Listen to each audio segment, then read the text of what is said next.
Hello, my name is Kai, and I am a bit of a rambler. I like to travel, learn, tell stories, and today I'm going to ramble on. So, I've been really wanting to talk about Medellin more, and about this becoming one of my top recommendations for people moving from the States or from their own country for the first time. And I'll probably actually do an entire episode about this because it's pretty much cemented in my head that Medellin is as good a recommendation for a first-time traveler as any of the other cities that I've recommended before. There's pluses and minuses to everything, of course, but this is certainly a top-tier travel recommendation city for me now, which is great because I have a bunch of recommendations in Asia, and all of Southeast Asia is a great place to travel for the first time. Very safe, nice people, and all of that. But it's good having it on another continent, because if somebody thinks Asia is too foreign or too far even, it's a lot easier to get a flight for a US American or anyone in the Americas to Colombia than it is for them to get it to Asia. That's not true. It's actually, it's not that much more difficult, but it feels easier to go to another one of the Americas rather than going the same distance over to Asia. I guess it's like a little over 3,000 miles to Asia, and it's a little over 2,500 miles down to Colombia from the north of the US. So yeah, it is closer, but it also just feels closer. You know, it feels more familiar because, well, let's go through this, because a couple people who I'm helping move abroad now, one of them in particular has become very interested in Medellin, and I told her, like, yeah, this is now one of my top recommendations for where people should travel first, especially US Americans, for the following reasons. I mean, okay, let's start with food. Food is great here. That's very high up because when you move to a new place, you're gonna want to be comfortable and you're gonna want to have easy access and available, like ready, available food whenever you want it. The street food here is cheap. The groceries here are cheap. Not inexpensive, but cheap, cheap, cheap. 10 garlic for $1, giant avocados for 50 cents to $1.50 maximum. One of these avocados, they're those big green ones here, is enough for a meal, and they're usually about $1 or less. A pound of any vegetable, it's like 5-pound bags of potatoes are less than $1. You can get 10 pounds of onions for, I don't know, maybe $2, so 5 pounds $1. Yeah, it's the vegetables, and the meat is also very cheap here. The ribs are under $3 a pound, and that's one of the more expensive cuts of meat. Chicken, 60 cents a pound, or maybe 75 cents a pound, but they all have discount days. So if you go on Thursdays, you get an extra 20% or 30% if you have the VIP card. That's a free registration. If you go on Wednesdays, then it's all produce is 20% to 30% off. Every day it's a different sale. So already if you're paying 75 cents, let's say, for chicken, 75 cents a pound, if you just go on Thursdays, it's automatically to 60 cents a pound. And that's if you don't even have the, whatever the membership is. I don't have it, but I still get the discount every time. And they have that for all types. They have it for meat, fish, poultry, and other seafoods. Every day is different, and then produce. And it's great. You just go on that day, and it's a discount day, and everybody gets to take advantage of it. And so far, on those discount days, the meat seems as good as it is on the other days. Maybe it's closer to its expiration. I'm assuming that's why they do it. But I haven't bought bad meat on any of those sale days. It's all about the place I go to. I did get bad meat when I went to Éxito. I did buy some chicken there, and it was gross with green dots and stanky bacterial smell, and I washed it and I cooked it a long time, and then I ate it because I'm fearless and I have an iron stomach, and it was fine. But I wouldn't shop there if I was you. That's the only place I wouldn't shop. All the butcher shops are great. All the other supermarkets are good. They have fresh meat and produce, but for some reason, the meat at Éxito that I saw looked really weird and smelled way worse at both Éxitos than all the other supermarkets. Don't go to Éxito. Or if you do, just be very careful, because when I walked up to the meat, I can smell it going bad in both locations I went to. And that shocked me. Okay, so the food is great, and is fresh meat everywhere. There's fresh produce everywhere. It's very inexpensive. And this is just going to be all of the concerns that my friend brought up, and these are all the things I told her about. This is a great city to travel to for the first time. That's what she's looking to do. She is trying to live abroad indefinitely for the first time. And when I moved to Panama, I was like, you know what? This is a pretty good place. And it is pretty good. But it's too hot. It's not as cheap as Medellin. There's way more cars, and there's not many sidewalks. Medellin, yeah, walkable, cheaper, fewer people, way comfortable climate. I want to go over the climate again real quick just because it's so crazy. 365 days a year, it is 64 to 82 or 83, and then average 72. For my Celsius friends, it's 14 to 18, average 16 all year long. It's 14 in the night, it's 18 during the day, and it's 16 when it's cloudy during the day or when it's warmer during the night. But that is all year. Even when it rains, it'll get a little bit colder, but not too cold. There's no AC here. You can just be comfortable all day. That's a perfect temperature for many people. It's a little too warm for me still. I like very cold temperatures, which is funny because I live in a lot of tropical places, especially this year. But it's great. That is a great temperature. So I was like, yeah, you should live there. It's called the City of Eternal Spring because it's always springtime here. It's always the perfect temperature for everybody. Language is another big one. U.S. Americans especially view other languages as insurmountable challenges, but I've taught old people, young people, all people, you can learn a language, and it's all about mindset, and that's another reason why Colombia, or Medellin in particular, is a great city to move for a first-time traveler. Spanish just feels more familiar than something like Thai will if you move to Thailand. Now, you'll be able to get around Thailand very easily, but Spanish feels normal. Spanish, a lot of the sounds are similar to English. So, yeah, it's a great place to move because you'll be able to pick up the language easier and be more confident about picking up the language. Importantly, there are also way more resources to pick up Spanish and learn Spanish than there are to learn Thai. So let's get to working. I always recommend English teaching to start out with just because it's a guaranteed $15 an hour, and all you have to do is talk into your phone at students or talk into your laptop, teach online. Very easy to get into, guaranteed money. At $15 an hour, you are making 20 hours a week and you have your rent. The other 60 hours of that month you work, if you're working 20 hours a week, that goes to food, and then you'll be able to save the other, $1,000 you make. Now, this is great because a lot of people are worried about working. Of course, they need money. But a lot of people are unaware of how lax working laws, digital working laws, working online laws are in most countries. One big part of this is because it's so difficult to enforce people, like, don't be a digital nomad. Okay, no, I'm definitely not working. But then if you rent your own apartment, you can be a digital nomad. No one's ever going to know. This does not mean, oh yeah, definitely just flout the laws. Don't do that. But the thing is, because of this practical impossibility of making sure nobody works online, and the nature of, well, you're working for a company, it's not in this country, so how much can we regulate it anyway? Most countries don't regulate digital nomads. If you want to work in person at a local shop, yeah, you're probably going to need a work visa. In most countries, actually, I think every country I know about, you will need a work visa. But if you are working online, such as teaching English online, or doing anything online, most countries don't regulate it at all, just because it's a pain to regulate, and the fuzzy legal things of where are you really working if you're working online at a company based in Spain, for instance, while you're living in Colombia.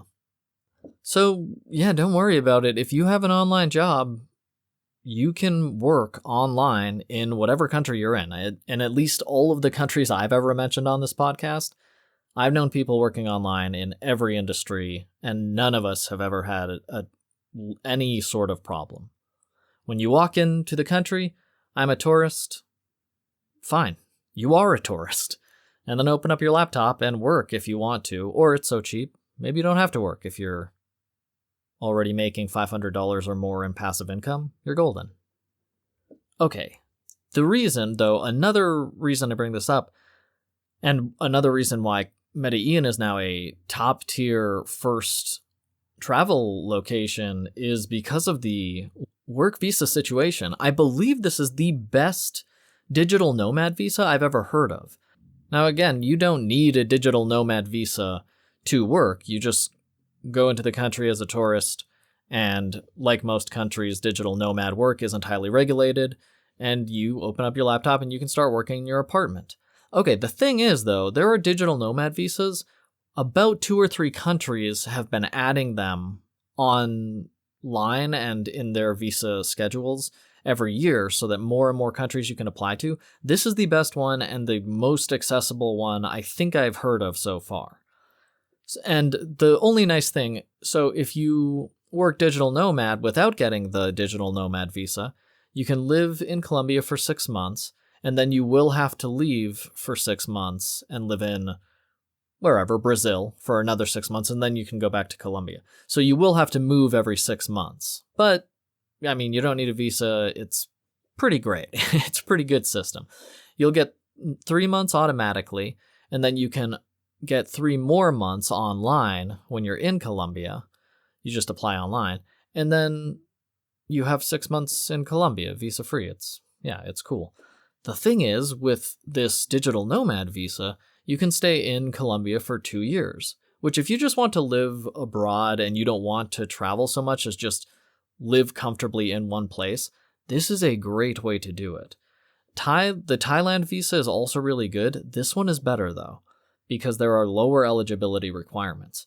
To get a digital nomad visa in Colombia, according to the information on the Colombian visa website, all you need is to be making $900 a month, health insurance for the time you're living in Colombia, and a valid passport. Now, $900 a month is not a tall order for most people working online. You can easily make $900 a month teaching English online for 10, 20 hours a week. 20 hours a week is definitely way more than $900 a month. So it's like $1,600. So if you just teach online for a few months, show them your pay stubs is the thing, then you can get this 2-year visa, and then you can just live in Colombia for 2 years. Okay, the eligibility. So it's $900 per month. You need health insurance, which is, again, very easy to get. There's 1 billion companies. Just choose the cheapest one for the minimum coverage. You just need it to get in. If you need medical care, the insurance is not going to matter much anyway. It's just not very expensive to get healthcare outside of you. It'll help. You'll pay even less, I guess. But most people don't even have insurance and they just pay directly here. The application is completely online. So you pay the $300 registration fee for the form. You fill out the form, show your $900 a month pay stubs, health insurance, and your passport. Pay online, that's it. And then you have a 2-year visa. It's pretty wild. You don't have to go to any embassies or anything. You just register it that's another online form. You register and say, I'm in Colombia once you arrive. But to get the actual 2-year visa, proof of income for $900 a month, health insurance for your stay in Colombia, and a valid passport. You can live in there for 2 years, and you can definitely re-up this passport after 2 years and stay there as long as you like. So this is the easiest and most accessible country that I know about to get your digital nomad visa and live for a long term. If you don't like traveling as much as I do or the other itinerants, if you would rather live in a place for 2 years straight rather than 6 months straight, or 10 years straight, you can do that also. You just get a new 2-year visa every other year. And a lot of these places a lot of these digital nomad visa term limits just keep increasing every few years. Like Thailand started at 1 year, but I think now it's at 10 years. It's at least 5 years. I know that. It's way longer than it was when it started. So the digital nomad visas are probably only going to keep extending longer and longer. So yeah, you can easily live abroad as a digital nomad permanently in Colombia for as long as you like. And it's, I don't know, a few $100s. Yeah, it's $300 to $400. It looks like they dynamically change it according to whatever the fees are every month. But that's great. And then if you are living in Colombia for 330 days out of the year and you're from the US, then you don't pay foreign earned income tax up to $125,000. So you can just exclude all of the money you're making because you're physically not present in the US, according to the IRS. It's called the FEIE, Form 2555. They explain all the regulations and rules and everything. But the IRS says that if a U.S. resident is outside of the U.S. for 330 days or more of any 365-day period, not just January 1st to December 31st, but any 365-day period lying over the tax day, then you don't pay up to $125,000 in foreign earned income you earned while not in the U.S. And that will save you thousands per year. That's what the IRS says, and that's what I did for well over a decade. That is just that's just a legal form. That's just a tax form that you can fill out. Oh, what else is great? The exercise parks are amazing here. They're all new, and exercise is a big part of Medellin culture. There's people exercising all the time. It's just a pretty healthy city, and it's also a very fun city. Like, everyone's exercising, but everyone's also drinking beer and watching soccer every time there's a game on. It feels very local. It feels very communal. The whole city feels like, yeah, we're the Medellin bros. Like, everyone's happy to be. Like, people literally sing and dance in the street. When my friend, who his wife is from Colombia, when he told me that, he said, yeah, people just laugh and dance like all the time. And I thought I was like, well, they don't literally do that, but they do. Like, you'll see people just laughing and slapping each other on the back, just telling jokes and hanging out all day around all the places I've walked through. Like, Colombians, Medellin people anyway, just like hanging out and being cool together, just having a fun time. Yeah, so as far as remote work goes, one of these people was asking me, if you're going to North Korea, you might not want to do digital nomad work. But one, don't go to North Korea because you're just funding terrorism. And two, most other countries have realized how silly it is to regulate online remote work anyway. So it's just not an issue in any of the countries I've been to, in any of the remote professions I have been introduced to.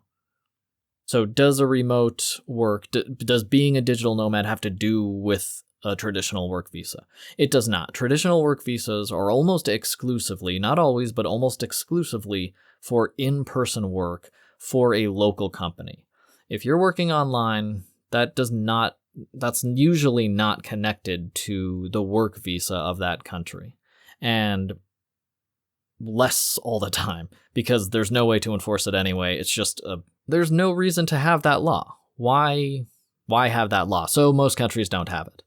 And the countries that do technically have a digital nomad law on the books, they've all introduced digital nomad visas anyway. It's not penalized to be a digital nomad without the digital nomad visa. It's just, if you want to stay in the country longer and be a digital nomad, that's what those digital nomad visas are good for. Okay, how easy is it to find a place? It's incredibly easy to find a place in Medellin. There's tons of solo apartments for $300 to $400, which is about the same as you're going to get in the larger cities in Thailand. So $300 to $400 a month, you can very easily find your own private apartment anywhere in the city. There's apartments all over the city. And you log on to Airbnb, set the limit to 400 USD or 350 USD, whatever your upper limit is. And there are hundreds. There are, I don't know, there are a lot. Let me check right now. Okay. If you want an entire house or an entire apartment private to yourself, you could rent one from the next month right now for 1 month for under $400. The prices are $300, $280, $175. Okay, the lowest price I see is $179 actually, up to $380 for a private house or private apartment all across the city. If you don't need the entire home to yourself and you can live in an apartment with a shared kitchen or something, then there's literally thousands of apartments available. So yeah, the housing is here and it's very affordable. You work 20 hours a week, rent is taken care of. You work 20 hours the next week, food and entertainment is taken care of, and then you can save the third and the fourth week. If you work 40 hours a week, room and food and entertainment is taken care of the first week, you can save the 3 weeks after that. Housing and cost of living is real good down here. And just use Airbnb. It's simple. You can use Booking or whatever, but just use some booking app you're comfortable with. It's so easy. You choose the one you like. You choose what amenities you want. Do you actually want air conditioning? You can find those here. Do you want a washing machine? Do you want to make sure there's an ironing board? Choose what you want. You pay.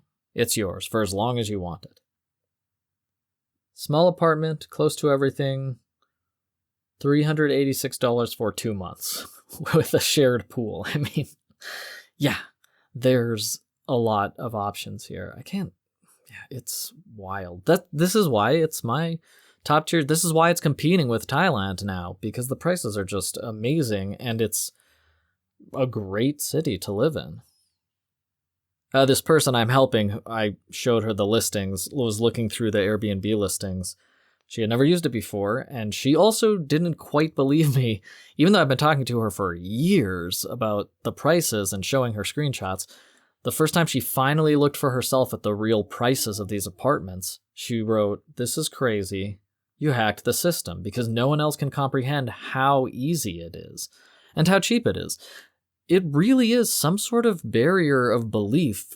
When I talk to US Americans, especially about the prices, they just don't believe that these prices are available at the drop of a credit card. As soon as you pay for it, that place is yours. And yeah, $386 for 2 months. Mine is like $300 a month, but I wanted something in a specific spot, so I paid a little more. But still, I paid a little more, and I'm paying $350 for this tiny studio next to everything I wanted to go to. No complaints here is what I'm saying. There's good housing all around the city for extremely affordable prices. And please, check for yourself. Get the app or go on the Airbnb website and type in Medellin, set the limit to $400, entire home, and you'll see a few dozen. If you're okay with a room in shared living areas, then there are thousands and thousands. And if you switch that from 400 to 450, then there's about 100. If you switch it to 500, then there's like 200 houses. There's just, yeah, even if you're more comfortable with $500, if you have that money to spend instead of only $350, yeah, you have way more options for just 100 more a month. It's pretty great. It is. Using Airbnb and buying groceries, you can very easily live in most countries in the world comfortably for 500 USD and 1,000 USD to live in the rest of the world. And all of those housing prices include utilities and housing insurance and Wi-Fi. So it's just, you save so much money by traveling, if money's important to you. If saving money right now is like you need to save money, you can't figure out how to do it, traveling is instant. It's instant, like saving 80% of your income. It's just crazy how instantaneously you can go from not being able to afford your rent to saving money and getting better housing and services. One plane ticket away. And again, a lot of US Americans are going to tell you that you can't retire or live abroad indefinitely unless you have 100,000 saved up and all this kind of stuff. But guess what? That isn't true, because it costs $179 to $350 for your own place. So maybe if you would never wanted to work again, yeah, you get 100,000, but you're never going to do anything that makes you money for the rest of your life. Work 10 hours a week, make your rent, whatever. You can save a couple thousand, move to Colombia, and you'll have 3 months of breathing room. You have guaranteed English teaching job if you're a fluent English speaker. If not, just find any job, any remote work that pays you more than 500 USD per month. If you can make 500 USD per month, that is the comfortable living expense in Colombia. And it's such a modern city. It feels so modern. I still haven't gone on the gondolas, which is crazy. There's these gondolas that connect the mountain towns down to the city. I have to go on one of those. It's crazy I haven't been on those. But yes, it's very cheap here. The housing is cheap here. Cost of living is cheap here. You can save money as soon as you get to Colombia. Or Thailand, if you want to go to Asia instead. Please go on Airbnb and check these prices, because that's one of my favorite pastimes, just staring at how cheaply I can live in countries I want to live in. Oh, and you can get cars and motor scooters all around here for cheap, for a few thousand also. But anyone who's telling you that you have to save up 100,000, 200,000, and you have to make sure you have passive income coming in and all that kind of stuff, it's just not true by the numbers. You need a few hundred for rent, a couple hundred for food. That's it. So at this point, when she can see the numbers of how cheap it is, she finally downloaded Airbnb and started looking at these housing prices and saw the included utilities, and the longer she rented, the cheaper it was per month. My friend was freaking out. She was like, I can't believe this. This is totally crazy. And I was like, yeah, and you have to imagine, I've been talking to you for almost 10 years. You've been planning to leave for almost 10 years. And I've been telling you about these prices. I've been sharing screenshots. But even for you who wants to live abroad indefinitely, it still took a very long time. It's difficult to break through that belief that life should be more difficult and expensive than it is in most countries, for US Americans in particular. So please, get on Airbnb and check those prices. Oh, and you don't have to get a car. Like, there's public transport throughout this entire city. That's another great thing. Like I said, it's a very modern city, so buses run the entire city.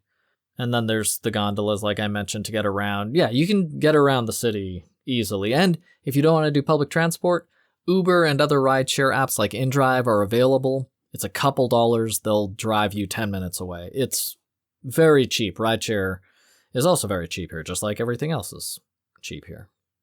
Or we can say appropriately priced, because most countries are this price, and the US is 5 times more expensive for reasons unfathomable. The healthcare system. Colombia is famous for cosmetic surgery, but it's also famous for regular internal medicine and regular surgery and great healthcare. There's good healthcare here. It's one of the frequently listed countries where you should go to for medical tourism. And you can walk in, sign up, a doctor will see you, you pay them, and you leave. You don't have to mess with all the red tape that's so common in the US. You go to the hospital and they will treat you here. I haven't been to them personally, I should say that, but I've talked to Colombians. Turns out I'm living right next to a pretty famous hospital with great healthcare. And yeah, all Colombians here are very proud of their healthcare, and most people here don't have, like, if you go to some countries like Vietnam, there are a lot of people with disabilities or problems that could be fixed by modern medicine, but their hospitals are not great and are not very accessible to everyone. So a lot of those issues, physical disabilities, just never get dealt with. In Colombia, in Medellin anyway, I've seen almost none of that. Everybody has been treated in some way for all of the normal, I'm missing a limb, or my teeth are all messed up, I need it pulled or something. Doesn't happen in places with less accessible and affordable healthcare. Everyone in Medellin looks healthy. Even the street people have real hospital crutches and have some minimum health care. So healthcare is good in Medellin. Oh, also, while we're on that, a concern, but I have a family, so we can't because the kid's in school. There are international schools in almost every country, and they have a bunch of great ones in Medellin also. So if you have your kids, you can enroll them in school. It'll be an English-speaking international school, so there'll be kids. Anyone who's traveling in Colombia with a family and their kids sends their kids to these international schools. It's taught in English because that's the lingua franca of the world right now. That's what everybody speaks. So you'll have no problem getting your kid enrolled and in class. The art. Art here is great. For a while, Medellin required that all new buildings being built set apart 5% of their budget to art of some kind, and that seems to have transitioned into the participatory budget starting in 2003, which is very interesting, or maybe '04. It was '03 or '04. Participatory budgeting in Medellin means that 5% of the city's budget is allocated by the citizens. The citizens choose a delegate for their neighborhood. That guy, with the other neighborhood delegates, meets with the urban planning committee every year. They say, we need music, or we need art, or we need environment, we need a park, we need renovated equipment in these neighborhoods. It's legally written into the urban planning to use 5% of the budget for neighborhood development. So whatever the delegates say, they get an amount of funding split amongst all the neighborhoods, sometimes inequitably, I hear, but still. All neighborhoods do get some money from this 5% of participatory budgeting, where the citizens can directly say, we need this playground to be fixed, or this school needs renovation, or, well, that's probably part of the other 95% of the budget. But we need a park here, or we need classes to teach children about recycling or environmental issues. Participatory budgeting has been going on now for 22 years or something. It's been very successful, so it keeps going on. There's a lot of cultural development because of that 5% of the city planning. Kids get instruments and free music classes, or they get art classes. So it's not just graffiti that looks terrible, it's beautiful street art now around the city. There's a lot of culture and a lot of education that happens because of this participatory budgeting that the citizens get to allocate themselves. So it's a very cool program, and it seems to be working. And I'll say, this is a beautiful city, and everybody seems very happy here. And I bet part of that is because when a playground doesn't work, or when there's some great guitar player and he wants to give classes to students, he can get some budgeting so he can start that class for those students, enrich their lives. I'm going to do a full episode on how Medellin has become top tier recommendation for first-time travelers, and I'll go more into depth about all of this. But I wanted to get all of these basics out there because it's just such an easy place for especially US Americans to move to and live for 6 months. Maybe you can just see if you want to live abroad, if it does agree with you. If it doesn't, you just hop back north. But for a couple $100, you can start saving 80% of your cost of living immediately or more. Like I said, if you move into the 179 apartment, I don't even know how much you'll be saving. Apartments out here are less than utilities and Wi-Fi and data are by themselves in the US. In most of the world, that's true. Okay, Colombia, that's where Pablo Escobar is from, Medellin specifically. So it still has a travel advisory against Medellin, but that's basically a legacy travel advisory. Statistically, it's a pretty safe city. Everybody here, you can see, feels very safe. Children play in the streets. Children are playing soccer all night, basically. Maybe they go to bed at 10, but they're going to bed because it's bedtime. Like, they stay out past the evening time. The whole communities do. It feels like a very safe city, and everyone is sure to tell me, especially as a tourist, I don't worry about this, but I understand that many people do. And every Colombian is like, yeah, it was bad a while ago, but there's been development for a long time, and especially Since the 2020s, the violent crime has just been plummeting down statistically. It just seems like a very safe city to me being here, and all of the residents seem very comfortable outside any time of day or night. And there's bright lights everywhere. If you don't feel safe, or if you're uncomfortable traveling for the first time and you want to make sure you're safe, just treat it like if you move to a dangerous neighborhood in the US and, when the sun is going down, get back home and all that kind of stuff.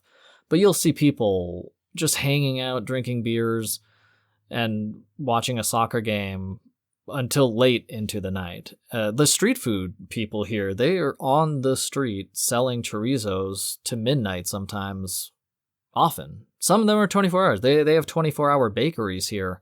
Yeah, between all of the 24-hour places and all the street food people out here and all the children playing soccer in the evenings and everyone just sitting around laughing all the time, it feels like a very safe city. Is there terrorism and violence and drugs in Colombia? Yeah.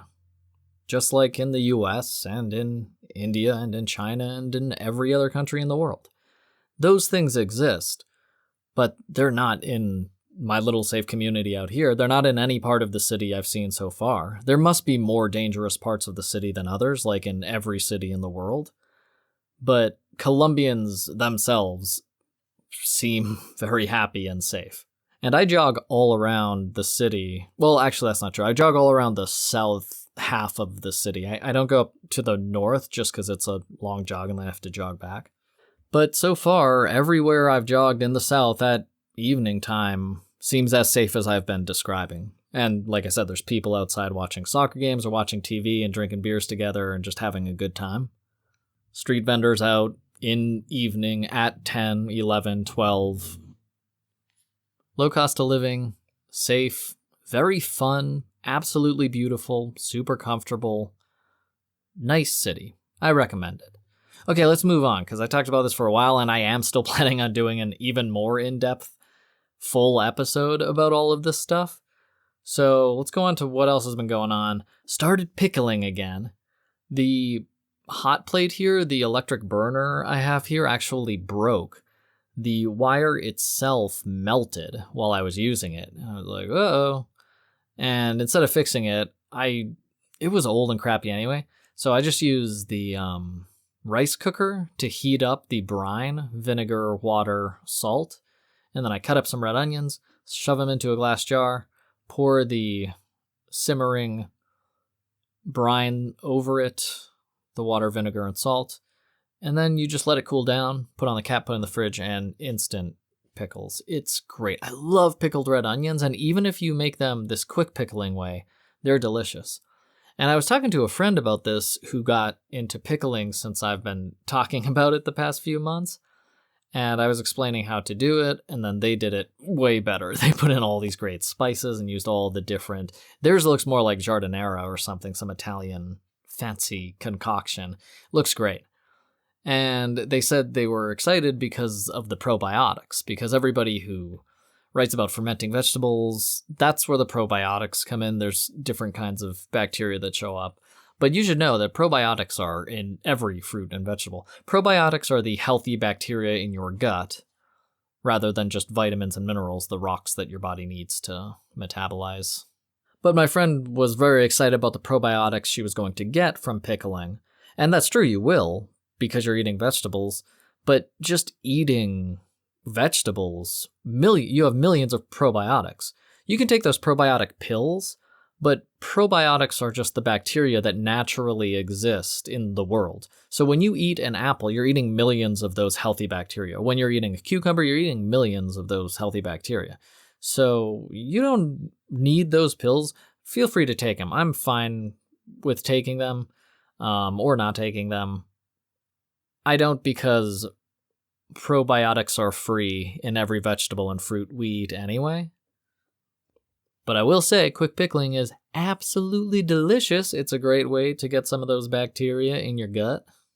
So yeah, I recommend pickling to everybody. It's just so easy, especially quick pickling. So simple. Whatever container I'm using, I get a glass jar. I fill it halfway up with water, pour that into the rice cooker. Fill it halfway up with vinegar, pour that into the rice cooker. Start heating that up. chop up the vegetables I want. I've mostly just been red onions lately. Put the red onions in the glass jar, pour the hot brine over the red onions to the top, let it cool down, screw on the lid tight, and then you're good. And you have pickle. 20 minutes later, those will taste pretty good. 1 day later, they'll taste amazing. Pickling for the win. You guys should pickle it up. Oh, you know what did happen? When the wire broke on that hot plate, my electric burner, I was like, oh man, I can't heat this up. I didn't realize I could just use the rice cooker right away. It took me a few days. And that's mainly because I was like, wait, why do I have to heat the brine up anyway? It's still vinegar, water, and salt. I'm going to use the same brine. Why does it have to be hot to pickle? Because the vinegar is doing the pickling. So it wasn't heated up. I just poured it over the onions anyway and figured I would wait. And after the first day, there was something, but it definitely didn't taste like what I remember my pickled red onions tasting like. And after 5 days, I kept trying it, but it just tasted like vinegar red onions. It didn't actually taste like pickled red onions, really. It still tasted okay because there was salt and the vinegar, so it was an interesting flavor with the fresh onion, but not the pickled red onions I was going for. So then I heated up and did it, and yeah, it worked. But what was interesting was that I couldn't find any information of why you have to actually heat up the brine.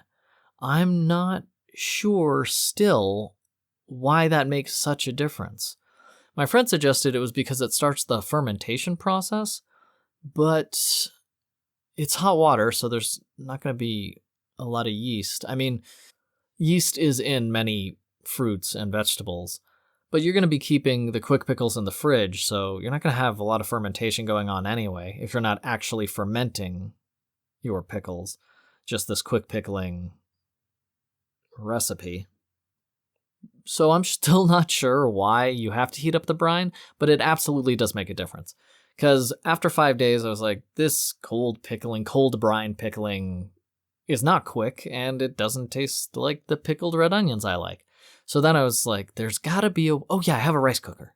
And then it was really easy to heat up the brine, had the pickles in 20 minutes, and then they just get better every day. Although they never last long. It's always like 3 days and then I've eaten all of them. I usually do small batches. I'll do 1 red onion in a little jar. But if I'm watching a movie or whatever, having a salad or some cheese or something that goes good with salted pickled red onions, then yeah, after a few days, those things are gone. Because they're so tasty. I gotta get cauliflower. I loved pickled cauliflower down in Sicily. And there's this old Italian grandma who made jars of giardiniera, and I bought a jar and that was like a splurge because I think it was $8 a jar, just a regular sized mason jar, but it was so good that I bought one every few days according to my budget. Instead of buying beer, I was like, I'll just get giardiniera while I'm here, because that was when I was living on $200 to $300 a month, so my food budget was pretty modest, but I could still get great food. But if you're just after the probiotics, just go eat some fruit and veg, and you got it. That's why grapes are the best wine fruit, because they have so much yeast naturally inside them. If you just leave them out, they'll start fermenting, and that's grape wine. That's why grapes are the fruit wine, because they have a great balance of sugars and bacteria and yeast in there, just naturally in their little fruit bodies. Yeah, so that's what I've been doing, pickling stuff. I would like to ferment pickles. I'd like to ferment some cabbage for sure. I bet that tastes great. I mean, I love kimchi, so I know it tastes great. But I don't have any large glass jars right now, and I'm traveling quicker than usual right now. I'm just staying in each place a month, so I just don't have the time or the inclination, really, because the quick pickling is so good, to ferment stuff yet. But I will at some point, probably. I definitely don't want it to blow up like my wine used to. Well, like my wine did one time, and then I was careful, and then it didn't blow up. I was reading this article the other day about a tech thing, and then I saw the author's profile picture, and he has a mullet and big mustache but no beard, open jean jacket, no shirt underneath, and a gold chain. And he was writing this interesting technical article, and I was just like, that's Your style is as impressive as this well-written article, sir. Fantastic job. Just had such a boss mullet. I was blown away. Whenever I talk to the Americans, though, when I talk to an American who I have already helped who are living abroad, they're talking about politics, but there's a remove. When I'm talking to Americans who haven't left yet, they're so invested in the news cycle, the US American news cycle that's going on. And it's like, this is what you have to be angry about right now. Make sure to stay angry about it. It's really important, even if you don't live in this state. It's total whatever.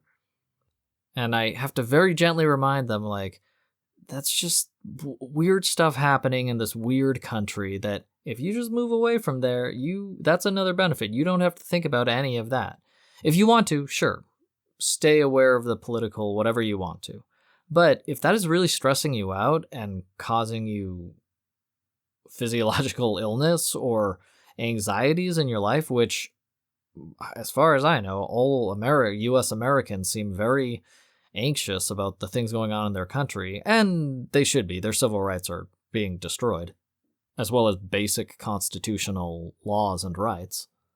But in the same way, if you're living in the US and you hear about gang violence in Brazil, and you're like, oh my God, that's too bad, and then you go on with your day, if you're not living in the US, that's about as much time as you have to give any of that. Like, yeah, it turns out they just repealed the First Amendment, so Americans can't talk anymore. If you talk in front of the police, they have the right to arrest you now. There's no more freedom of speech. If you don't live in that country, that sucks for the people there, but you're fine. It's too bad that those people are there and living there, but you don't have to live in a constant state of anxious fear just because you were born in a place that terrifies you. Or let's go back to cost of living. You don't have to pay that much money for the same housing you can get somewhere else at 20%, 15%, 10% of the price. You can just move to the other place and start paying that 15% of the rent for the same housing situation and benefits. But if you're getting a lot of stress from the US news cycle, moving abroad is another thing that will allow you to mellow out. The internet is going to be tricky. You have to not scroll as much on that, or you have to not choose to focus specifically on the US news cycle. But that is a lot easier to do when you aren't living in the middle of it, and every TV show on has multiple channels just telling you constantly to be afraid of this. Make sure to be afraid and be angry about this, regardless of your responsibility or affiliation with what we're talking about. A lot easier to do that when you're a few countries removed. You can read about the news and say, man, that sucks for people living in the US. Just like, man, that sucks for people living in France when there's a terrorist bombing. When there's a terrorist bombing in the US, that sucks for the people living in the US. When the Supreme Court orders that women cannot have health care in the US, that sucks for women in the US. They can get health care in other countries where the Supreme Courts have not ruled against women's bodily autonomy. If you're living in the US news cycle and in these constitutional violations and inside the gun violence of the US, if you're in it, surrounded by it, then it seems real and permanent and unescapable. It seems like you have to live with this. But if you get a plane ticket to Medellin, or you get a plane ticket to Thailand, or you leave that situation, then you are no longer within that situation. You're no longer within that throttling cost of living that is barely hand to mouth. Travel is a very enriching way to alleviate problems that are not of your own making. If you grew up in the US and everyone's like, you have to pay $2,500 per month in rent, you just have to. So you have to work 40 hours a week and you have to pay whatever for your utilities. You don't have to. People are telling you you have to. But if you move away from that situation, if you move to a different location, then those prices are different. There are other options. Moving on, I got some artisanal beer, some nice cerveceria, makes a pretty good beer here. And they sell little 4-packs of the glass bottles. And I've been looking around, but they're all expensive everywhere. And then last night I was like, yeah, just go get them. And I went to the 24-hour shop, and for some reason at the 24-hour shop, they're about half the price that they are in all the supermarkets. They're usually 23,000 pesos, which is only, to be clear, it's like $6, $5, just about $6, it looks like. And then if I get them at this 24-hour shop, then they're only $3.50. So for some reason, they're $2.50 cheaper at a 24-hour convenience store than they are at the supermarket. So I grabbed a couple of those. Haven't been drinking a ton of beer in Medellin because I've been all healthy and jogging, but I still enjoy a good bender now and then. Got some cured meats and cheeses. That was fun. And then I jogged for a very long time the day after to clear my head. Oh, I grabbed a chorizo from the street food guys, and we talked for a while. The guys who kind of live near me with the giant chorizos, they're like, I don't know, half a meter long. They got to be at least 2 feet long, actually. They're huge chorizos for a few bucks. And we were talking for a little bit, and I can get kind of conversational with my Spanish. And I told him I think Colombia has my favorite food so far in Central and South America. And instead of being like, oh, thanks, or anything like that, all three of them were like, yeah, it's the best here. This is the best food in Central South America, which a lot of countries feel that way, or a lot of countries' citizens would respond that way. But Colombia, they're just so matter of fact. They were like, yes, this is the best food, which reminds me a lot of Japan. If you're in Japan, you're like, oh, Japanese food is so good. Japanese people do not say, I mean, they'll say Japanese people are so polite. Of course, they're going to say, thank you, thank you. But if you ask them, like, is Japanese food the best food? In Japan, they're like, yeah, this is the best food.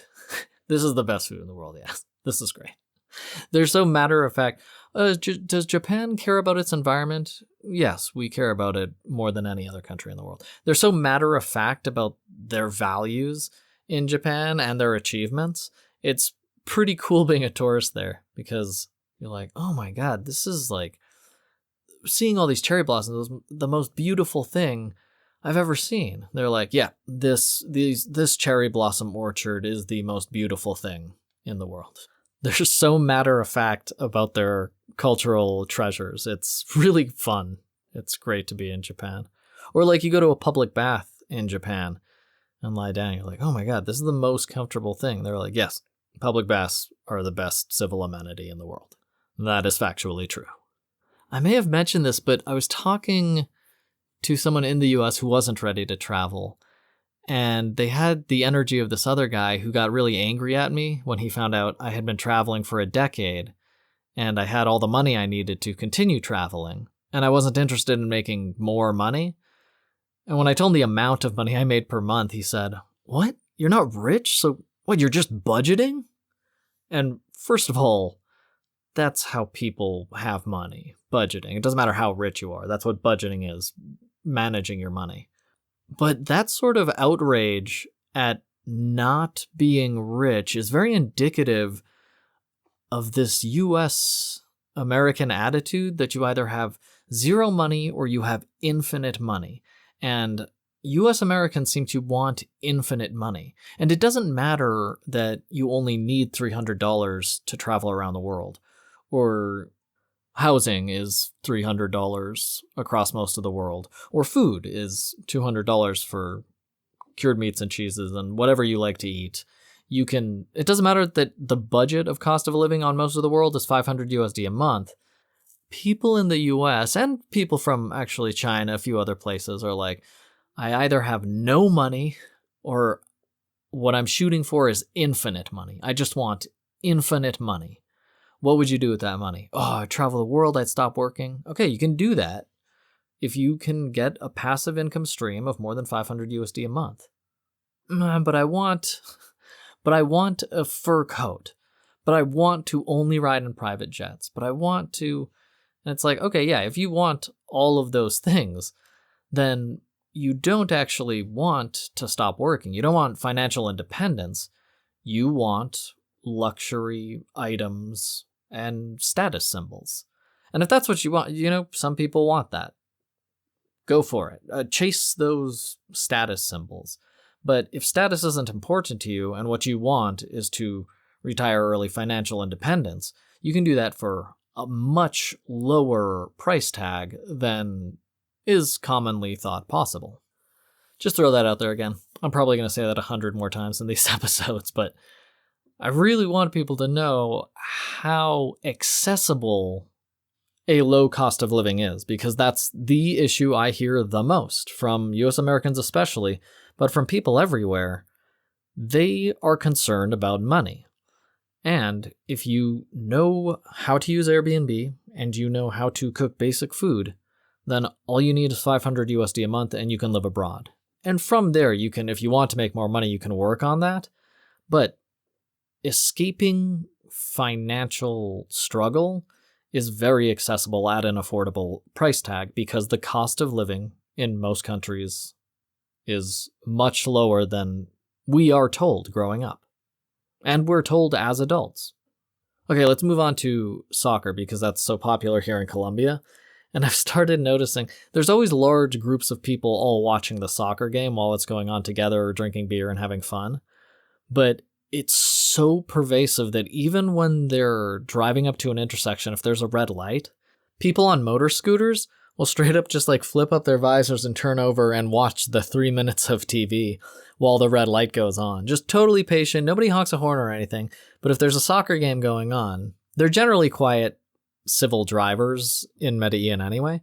But if there's a game going on, yeah, people in their cars or on those motor scooters especially, just get to the intersection, look at the nearest flat screen TV. There's tons of them on all the little convenience stores on the roadside. And then they'll just wait for the light. And then 2 minutes later, they'll go off having watched 2 minutes of the game. And I really like that it's just normal. It's just, that's what every driver does.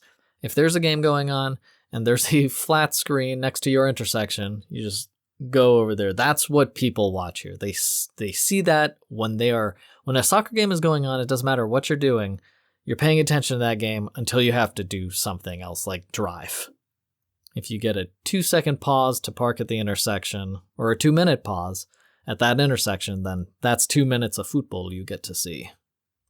Oh, so there's barbershops all across this city, and there's barbershops in every country. Whatever country I've been to, no matter the cost of living, barbershops seem to be like a spot there seems to be something with getting a new look, or maybe it's just a communal spot. I don't really know. But I think I've seen my first barber shop with a beer fridge inside. They like beer here in Medellin a lot. And I was just walking down the street and I glanced into the barber shop and there was a full beer fridge right in there next to the benches where you would wait your turn to get your hair cut. And I walked past it and then I was like, wait. And I took a few steps back and I pulled out my phone, took a quick snap of that because that's awesome. They drink a lot of beer here. I haven't sat with any of the people yet either while they're watching soccer. I'm afraid they're going to talk to me and ask me questions that I won't be able to answer, but that's silly. So next time I see one of these gatherings, I'm going to watch soccer with them and have a couple beers and call it football and not soccer. So nobody's like, ugh, US Americans. I tried a regular lager by the artisanal beer I mentioned earlier, and then I tried a honey lager, which was pretty good because it wasn't too sweet. It was just a little softer, basically. And then I tried a rosé beer, which I've never had before, but was pretty good for rosé, which I don't like because it's so sweet. But this rosé beer was interesting. It was still a little too sweet for me, but it's definitely a dessert beer, which I don't think I've ever tried, and it has been successful. This tasted successfully like a dessert beer. It was very interesting. Liquor sales in Medellin, there are signs all over the store, by the way, that say 6 a.m. to 2 a.m. That's when you can sell liquor. And I went there at 3 a.m. and I showed up and asked, oh, sorry, so there's no liquor sales after 2 a.m. And she was like, what do you want? I was like, beer. And she's like, yeah, whatever. That's fine. So I don't know if that lady was just super cool or if the laws are only for liquor and not for beer also. Maybe beer's 24 hours and there's 4 hours of the day you're not allowed to buy liquor. But that was pretty funny. Seeing these giant signs telling me I wouldn't be able to buy what I thought was all alcohol, but I guess I would have said alcohol and not liquor. And then her just being like, no, beer's good. It's 3 a.m. That's beer time, baby.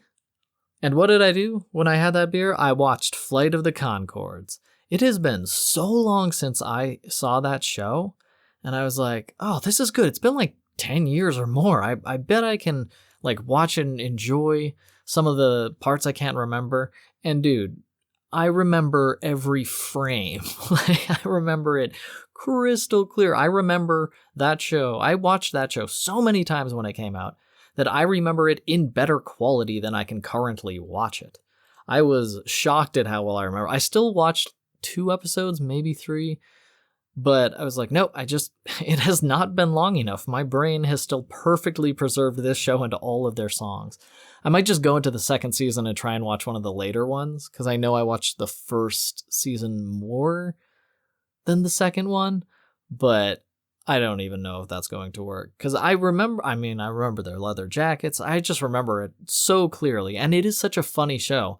I still have the soundtrack and all their songs on my phone, and I was playing all of my songs on random and one of the Flight the Conchords, and I just had this giant grin on my face jogging around that grass top track. It was so much fun.